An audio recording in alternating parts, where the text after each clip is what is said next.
Welcome to the New Orleans Saints Daily Fantasy Team Preview. I'm Jason Gilbo at JGilbo11. With me is Russell Clay at Russell J. Clay. Taking a look at a Saints team that was, had their weeks last year as they should. A lot of kind of promising names in the fantasy department. And I think it's a little bit more solidified here in 2016. Yeah, this is going to be fun. This is obviously a team we like to exploit at home in DFS, but I think this could be one of Drew Brees' best seasons ever. Now, do I think he's going to break all his records he put up a few years ago? Maybe not statistically, but I think overall, especially in terms of efficiency, this is the best group of weapons, at least receiving-wise, that he's had. So even though Michael Thomas is young, even though Snead's only in his second year, Cook's only in his third, Fleener coming over in his first year, I mean, this just looks like a well-oiled machine to me. Yeah, I'm definitely in agreement. I mean, a lot of those names that you mentioned, especially Fleener and Cooks, are guys that are going to be heavily used for me to, week in and week out. Likely cash game guys, likely GPP upside guys as well. And as you mentioned, Brees obviously a guy who, on the road, you're going to take some down weeks in certain situations. But overall, I'm expecting a lot of big games from him. And certainly you look at last year, I mean, they were a top 5 offense, and a lot of that had to do with still, obviously playing in somewhat of a friendly division, but also the fact that their defense was just horrendous. So they had to throw the ball a ton. I love this passing game quite a bit. I mean, Brandon Cooks for me is going to be one of my favorite wide receivers to use, probably more so on DraftKings. But then Fleener coming over, man, I'm excited. Well, and I think one of the things is this kind of solidifies Brees as a cash game play. He just has such a super high floor in most weeks, and obviously when they're playing Seattle or something obvious like that, you're going to fade him. But, I mean, especially at home, it's just going to be super easy. And I went on a rant on Twitter a few weeks ago about Drew Brees and sort of his receiving options because there's been a lot of talk about, Willie Snead, Cooks, as we mentioned, all the guys that came over, and what the offense is going to look like.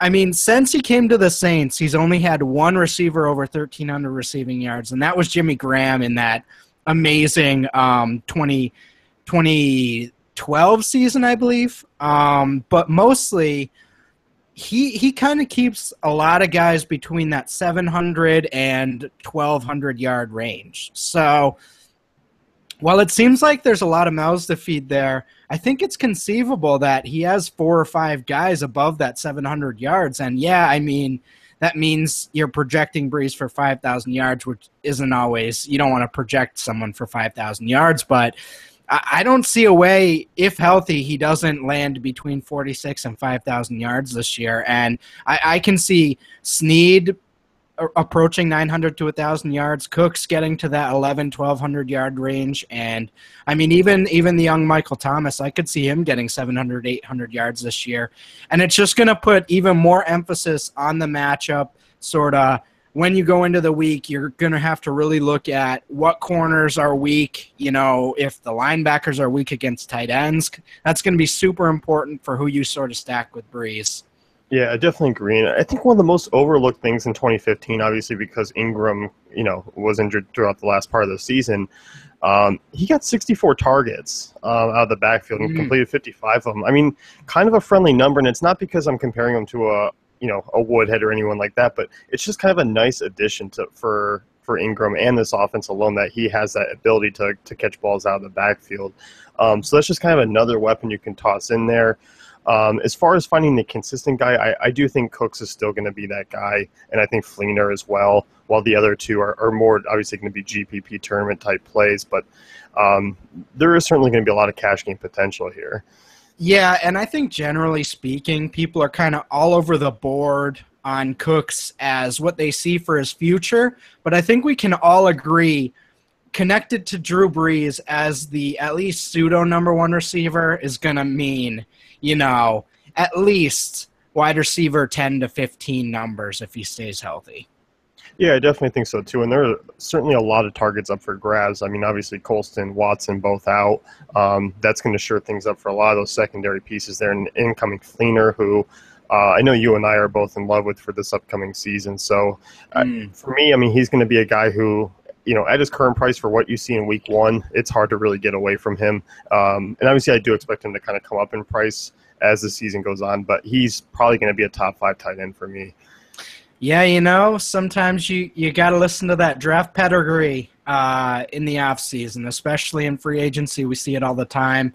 Obviously signed a nice deal. Going to be a nice receiving threat for them.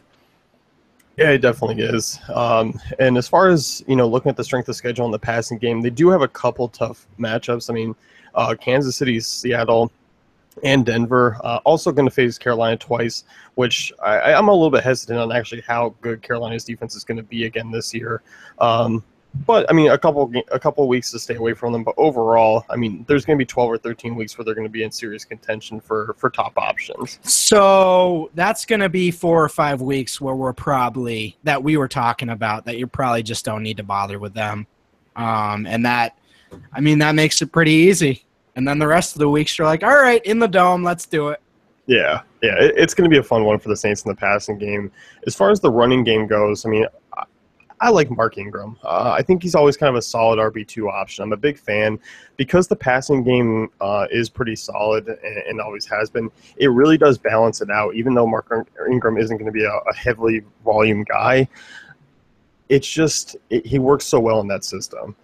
Yeah, and there's no one touching his role as long as he's healthy. Obviously, we've seen him have issues with injuries over the past few years. But as far as DFS is concerned, who cares? As long as he's in there, he's our cash game guy. He's sort of in that same Doug Martin range, except he gets targets in the passing game, so I kind of bump him ahead of that on a week-to-week basis in terms of floor. So the talks of Daniel Lasco and Kyrie Robinson and Tim Hightower and CJ Spiller, I don't care about any of them unless Ingram goes down. Yeah, I don't either. And you look at because they don't really have an emerging red zone target yet as far as the passing game goes. I mean, obviously Flinger's going to be there. They're going to have some secondary pieces that try and get in on the action, but he's a guy who's used heavily inside the red zone. So those, inside the 10 rushing attempts, he does pick up a lot of red zone touchdowns, which obviously helps his floor. But, I mean, coming off a pretty efficient season before he got injured, 4.6 yards per carry, I'm a big fan. And I, of course, was referring to worrying about Kyrie Robinson on the Jets, of course. That kind of applies to this running back situation in some ways, Yeah, just because there are guys behind him that are kind of similar roles. Damn it. It's fine. Anyway, we know what you meant. Isn't it strange how Chris Ivory and Kyrie Robinson took the same career path? Just be that road grader, running back for the Saints for a few years, then go to the Jets. Weird. It is kind of weird. But, I mean, we've seen that happen before, especially with a lot of these guys, especially even throughout the wide receivers. They come through for a couple of years and then leave. Yeah, for sure. So speaking of that defense that we were talking about earlier and, how they put up so many points last year and really needed to, I mean, they ranked within the bottom 5 last year. Is there any possibility that they really climb out of the basement?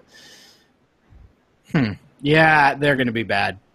Pretty simply put. They have added some nice pieces. Stephon Anthony they added in the first round last year. He looks like a solid player, but he got hurt the other day. So, I mean, it'll be interesting to see if they can recover anything, Yeah, I still think it's a bottom 10 defense. It's going to be one to really target again. Any Saints game on the map is going to be something that you're just – it immediately pops out as one of the top 3 games to target of the week. For sure.